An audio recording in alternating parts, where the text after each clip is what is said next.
안녕하세요. 원성도 TV를 찾아주셔서 감사합니다. 오늘은 섭리의 수리바퀴 구속사 19번째 민수기 광야에서를 이야기해 보겠습니다.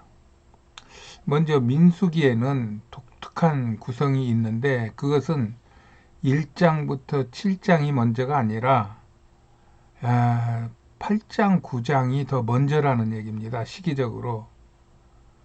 1장부터 7장은 출애굽 이후 2년 2월의 일이고 8장, 9장, 10장, 11절까지는 출애굽 이후 1년 정월의 이야기입니다.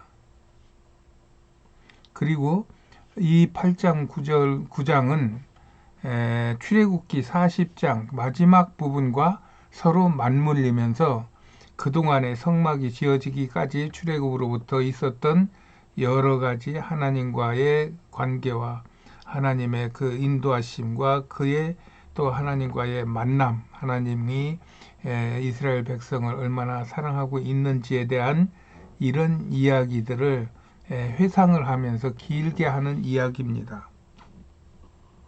그리고 1장으로 다시 돌아온다는 얘기입니다.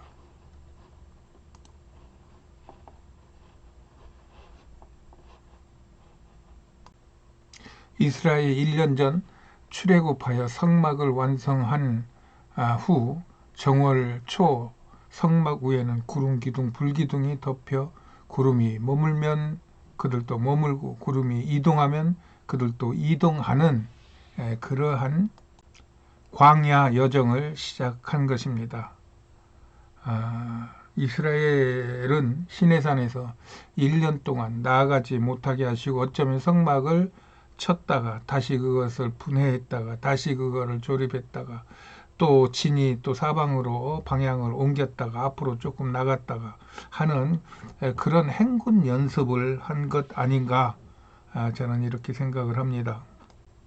그때 하나님은 모세에게 이스라엘 백성의 수를 계수하라고 명령하신 것입니다. 이스라엘 백성들의 각 지파별 숫자를 세어보니까 그 수는 총 60만 3,550명이었어요. 이때 여호와께서는 다시 모세에게 이스라엘 자손 중에서 처음 난 자를 대신하여 레위인을 받겠으니 레위인도 따로 계수해봐라. 그렇게 명하십니다. 이로 인해 1개월 이상 된 레위인의 숫자를 세어봤더니 2만 2천 명이었어요. 그리고 그때 이스라엘의 장자의 수도 2만 2,273명이었어요. 그러니까 이스라엘 장자의 수가 273명이 많아서 모세는 그거 273명분에 대한 매 인당 5세겔씩 속전을 들여가지고 그것을 레위인에게 갚았고 그리하여 모세는 그 레위인들을 요제로 하나님께 드려서 그들을 하나님이 소유가 되게 하는 하나님의 것이 되게 하는 그런 행사를 치룹니다. 이것은 그 이후 예수 그리스도가 십자가에서 우리를 구원한 것을 구속이라기도 하고 대속이라고도 하는데 여기에서 나오는 이 속이 금방 말씀드렸던 레위인을 대신하여 이스라엘 백성들이 드렸던 그 속전에 해당하는 것입니다. 이렇게 하여 구속의 원리가 이어지게 되는 것입니다. 이로 인하여 레위인들은 지파에서 떨어져 나왔고 그리하여 각 지파로 흩어져 분산되어 그 지파에 속하게 됩니다. 그러므로 레위인들은 당연히 기업을 물려받지 못했어요. 그리고 온 이스라엘 지파를 대신하여 성직을 수행하는 그러한 그 제사장의 그러한 반열에 오르게 된 것이죠. 그러므로 이스라엘인들은 이들에게 성과 들과 그 다음에 11조를 주어서 그들이 먹고 살 집을 마련해 주고 그들을 공개하게 한 것입니다. 이것은 역시 오늘날 교회의 헌금으로 목회자의 삶이 이어지는 것과 같은 그런 모양으로 지금까지 이어지고 있는 것입니다. 이렇게 이스라엘 민족이 가나안 행군을 하기 전 이스라엘 각 지파의 배치 및 행군 질서를 위한 백성을 계수한 것 때문에 백성 백자, 백성 민자를 써서 민수기, 백성을 계수한 계속하여 기록된 책이다, 이렇게 이야기를 하고 있죠. 그러나 이스라엘 백성들에게는 이것보다는 40년 동안 광야에서의 하나님과 함께 했던 경험을 기념하는 의미에서 광야에서라는 제목을 쓰고 있는데 저한테도 이 제목이 더 마음에 와 닿습니다. 이런 절차를 끝낸 이스라엘은 1장부터 7장까지의 각 지파 수를 헤아리고 그들의 진영을 구성한 후 8, 9장을 건너뛰어서 10장 11절에 2년 2월 20일에 제사장들의 나팔 신호로 본격적인 가나안 여정이 시작됩니다.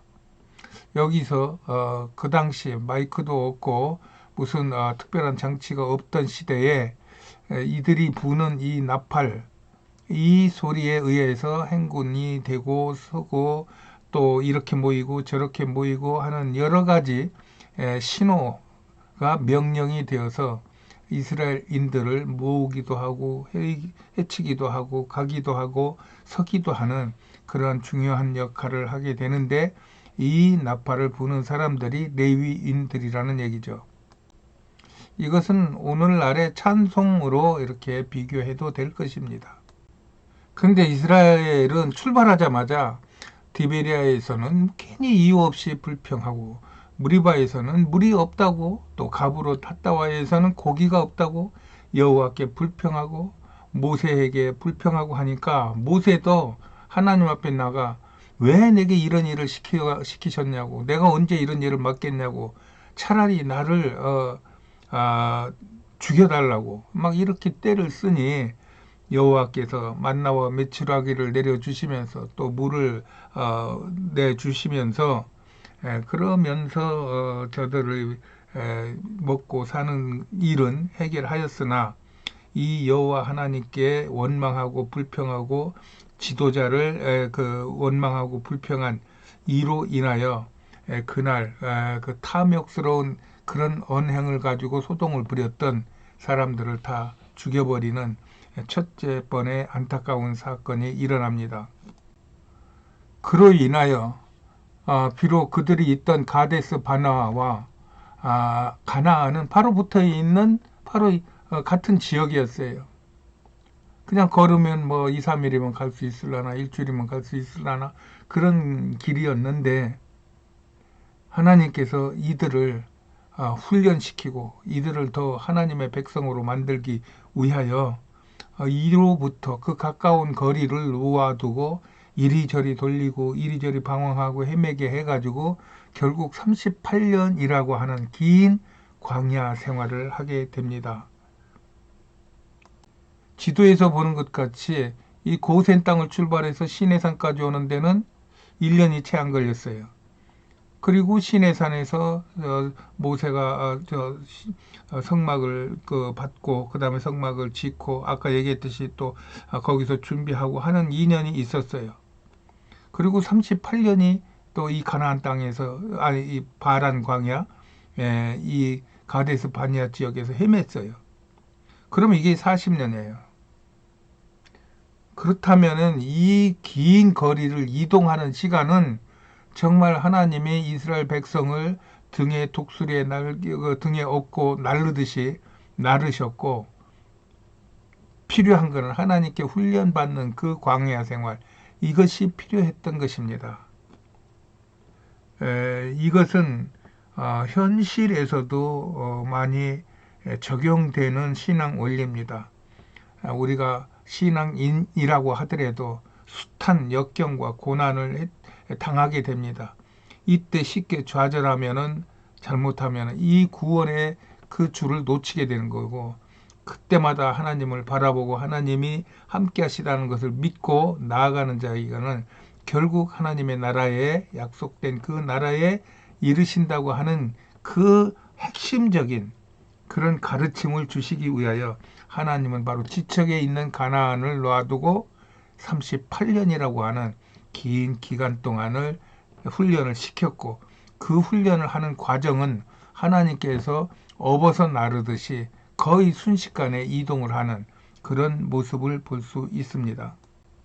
그러는 중에 레위인의 고라 자손이 주동이 되어서 250명이 모세를 거스리다가 그들이 들이던 향로에서 불이 나와 250명을 태워버리고, 또 땅이 갈라져 묻혀서 그 동조한 사람들을 14,700명이나 죽여버립니다.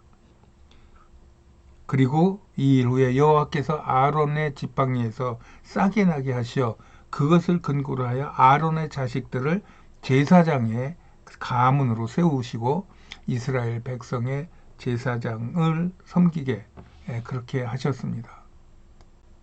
이렇게 성경을 보면은 우리한테는 잘 이해가 안 되고 우리 기준으로는 전혀 맞지 않는 사건들이 많이 나오는데, 이것들을 그 사건 하나만 보아서는 우리가 어떻게 말을 할 수 없습니다. 그러나 하나님께서 그의 약속된 하는 가나안, 약속된 천국으로 인도하시기 위한 하나님의 계획이고 하나님의 인도하심이고 하나님의 행하심으로 보았을 때 우리는 모든 것들을 아멘으로 받아들이고 그가 행하고자 하는 일에 감사하며 따르는 이런 것들이 특히 민수기에서는 더 강조가 되고 있습니다.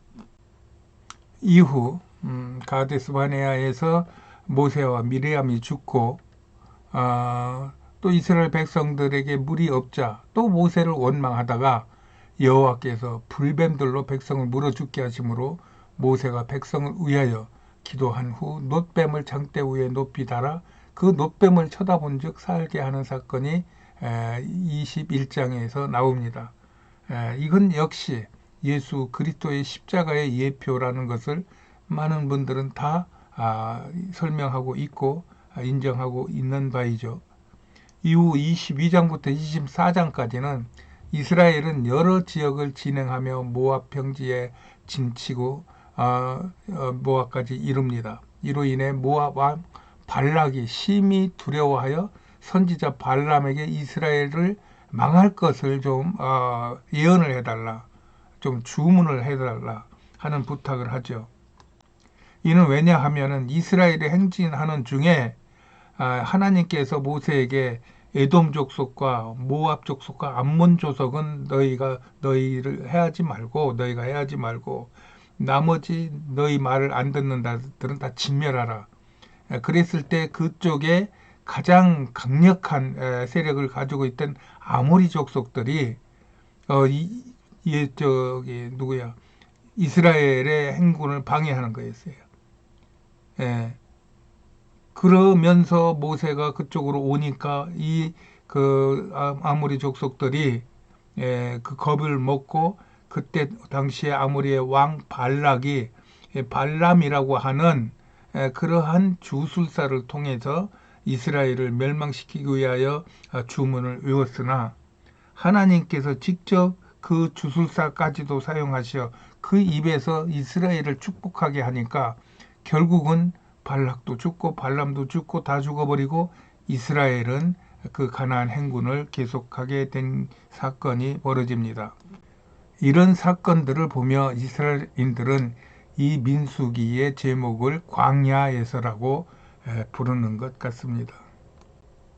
그 후 25장에서는 이스라엘의 시몬 지파의 한 족장이 모압 여자들과 음행하다가 여호와의 연병으로 시몬 지파가 24,000명이 죽고 음행하는 두 남녀는 레위 자손들에 의해 죽임을 당합니다. 하나님은 이것을 레위 직하의 헌신으로 보시고 레위의 제사장 직분을 확증하십니다. 이러는 사이에 출애굽 1세대는 다 죽고 광야에서 새로 태어난 수로 채워졌는데 그 총수를 다시 계수해 보니까 60만 1,730명으로 1차 계수한 때와 거의 비슷합니다. 다만 이때 앞에서 이야기한 시므온 지파가 24,000명이 죽으면서 그 지파 수가 급격히 줄어버렸고 유다 지파가 더 숫자가 번성함으로 인하여 거의 숫자를 맞춰 주셨는데, 이런 것들이 하나님의 은혜라는 것이죠. 그 40년 광야 생활 속에서 늘으면 늘었고 줄으면 줄었어야 되는데, 그 숫자를 유지하게 하시고 그 전통을 유지하게 하셔서 이스라엘을 지켜주신 하나님의 은혜라는 것입니다. 그리고 마지막 부분은 그동안 광야 40년간의 행군 여정, 그 다음에 이스라엘의 각 지파의 땅을 미리 나누는 것, 또 레위인에게 줄 48개의 도성과 도피성을 만드는 규정과, 또 마지막 36장에서는 슬로브와 딸들의 기업 무르기 등의 모든 명령과 규례들을 모세에게 모압 땅에서 명하시는 것으로 민수기가 끝납니다. 우리가 일반적으로 창세기, 출애굽기, 레위기, 민수기를 묵상할 때는 아브라함, 야곱, 요셉, 모세들의 믿음과 그들의 행적에 주목하게 되죠. 그로 인하여 믿음의 도전과 헌신을 배우며 그들을 닮으려고 합니다. 그러나 성경을 유심히 보면 그들은 주로 전달자였고, 하나님이 대부분 직접 말씀으로 명령하시고 손수 행하신 것을 알 수 있어요. 그래서 우리가 성경의 인물이나 신앙 선배들을 만날 때는 그 사람이 아니라 그 사람들을 사용하셔서 하나님의 섭리를 이루어 가시는 하나님의 역사, 또 그 하나님의 사랑을 느껴야 하는 것이죠. 하나님 아버지는 지금도 살아계셔서 우리를 그렇게 이끌어 가시고 하나님의 백성들을 지키시고 이기시게 하십니다. 그랬을 때 성경은 모든 이의 성경이 되고, 모든 사람들은 오늘의 사람에 연연하지 않고 하나님의 자녀로 일꾼으로 이 땅에서 예수의 이름으로 승리하여 하나님께 기쁨이 되는 삶을 살아갈 수 있는 것입니다. 모든 것은 다 하나님의 은혜임을 알아야 합니다. 이런 것들로 인하여 모든 것이 하나님의 섭리에 의해 이루어지고 있음을 알게 되고 깊이 감사하게 되는 것입니다. 할렐루야. 오늘은 여기까지 하겠습니다. 안녕히 계세요.